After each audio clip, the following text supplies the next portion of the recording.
unlawful actions by criminal Sussex police officers colluding with a criminal ex-Metropolitan Police officer named Clive Maybury, a next-door neighbour of mine, caused me to create online videos about Sussex police for several years. I discontinued watching online meetings a few years ago, but was persuaded to investigate one or two recent meetings by the news that yet again the Commissioner was ordering an inflated precept to benefit the police because she claims that that is what Sussex householders want. I had not heard any news of a vote this year. The video Sussex Police and Untrustworthy Polls recounts my failed attempt to find the web page on which one was supposed to be able to vote somewhere on Twitter. I joined the twits on Twitter, but didn't find it. Nor was I telephoned the year that Sussex Police were allowed to claim that Sussex householders wanted to pay an inflated council tax for the police service by phoning selected residents. As the next Commissioner election is imminent, I wanted to look for meetings that the Commissioner had attended recently with the police panel and the Chief Constable to find out what was going on currently. I typed Sussex Police and Crime Commissioner into a web browser and chose the first site listed. This is what I saw. It could illustrate how not to design a website. Often a visitor will be looking for particular information, as I was. A normal reader starts reading at the top of a page.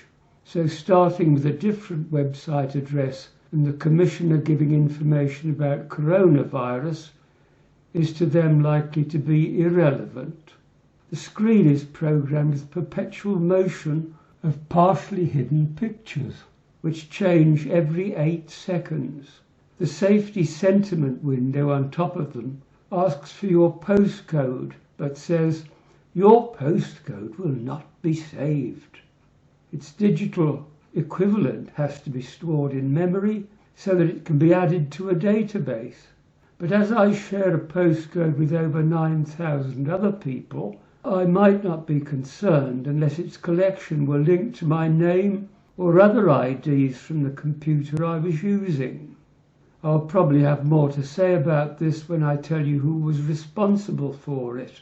Meanwhile, you might consider whether all aspects of your safety are matters for the police to know about. Knowing that a magnifying glass is a search icon and that I was not talking to a person, on the 17th of March 2021, I typed in the word webcasts as a keyword to link to relevant files in a computer database. 3 of the 5 results were about webcasts. Watch Live might link to recent meetings with the Chief Constable, but 2 others referred to future meetings with York as temporary Chief Constable and York as a Deputy Chief Constable. The police panel was not mentioned. Clicking Watch Live told me, "The PAMs are webcast live and you can view the archive on our portal." No, the portal told me to go to the webcast library. The webcast library listed nothing after the 20th of November 2020, though a previous screen had told me all our webcasts should be archived within 2 working days of live broadcast. Under the search result list at the foot of the page, the Commissioner prints icons promoting social media which are partly responsible for the current financial difficulties of the Brighton Argus, the online version of which allowed me several years ago to name Sussex police officers who had come to their attention.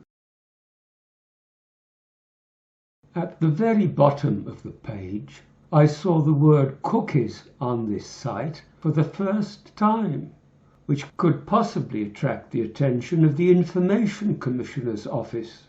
My video, Sussex Police Authority Breaking the Law, explains how an Information Commissioner's Office report on the extent to which police forces and police authorities were complying with the Freedom of Information Act threatened Sussex Police Authority with an enforcement notice in the High Court if it continued to neglect its responsibilities. That Commissioner is also responsible for compliance with the provisions of the Data Protection Act. Bourne's statement about cookies is alarmingly inadequate from the first word. We do not collect personal information through cookies. Who are we? Is that everyone in the office, including those who used to work for the police? Does it include Sussex Police? Does it exclude those who secretly monitor internet activity? As cookies save unique codes in the personal folders of people's computers and are designed to collect and preserve personal information, that explanation is inadequate.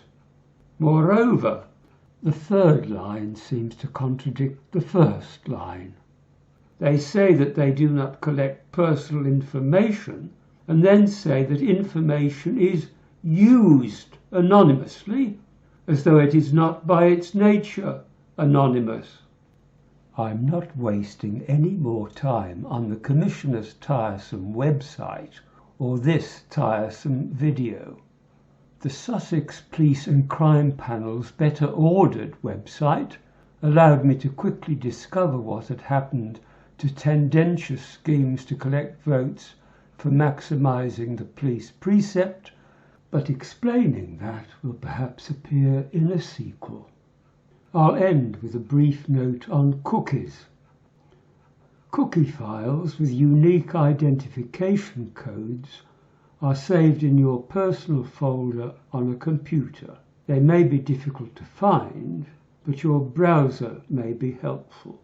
Microsoft Edge is the default browser for the PC that I used for this video, but could be misleading. I found a long list which included Sussex Police, but not the Commissioner's website. But later the same day, I checked more thoroughly and found a much longer list, which included this. And this.